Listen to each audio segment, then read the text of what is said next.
అయితే దాన్ని of light ఏమైందంటే దాన్ని కొంచెం తప్పుపడ్డే సిచ్యువేషన్ వచ్చినప్పుడు ఈవెన్ పుస్తకాలలో కూడా ప్రింట్ అయ్యి ఉన్నాయి కదా, ఇప్పటి నుంచి కాదు కదా, ఇప్పటి నుంచో ప్రింట్ అయ్యి వస్తుంది. తెలంగాణ సామెతలలో డైరెక్ట్ అది 1475 ఉన్నది, అంతే నెంబర్ కూడా ఉన్నది.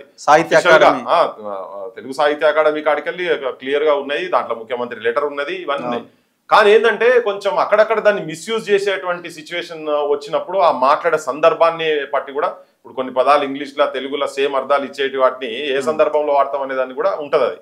సో అట్లా కాకుండా ఒక డిఫరెంట్ ఏకవచనంతో మాట్లాడినప్పుడు దాన్ని అది తప్పర్థంగా పోయింది. అయితే నిన్న మొన్న ఈవెన్ జనరల్ గా ఏంటంటే ఇప్పుడు గొల్లా కుర్మా సంబంధించినటువంటి అంశం కాడికి వచ్చినప్పుడు చాలా సభలల్లో చాలా మంది నాయకులు మాట్లాడుతుంటారు. ఈ మధ్యలో ఏంటంటే కంచం పొచ్చు అనే పొత్తు నుంచి వియ్యం పొత్తు అనేది స్టార్ట్ అయింది. మంచం పొత్తు అనేది కొద్దిగా అది వాడకంలో తగ్గిపోయింది.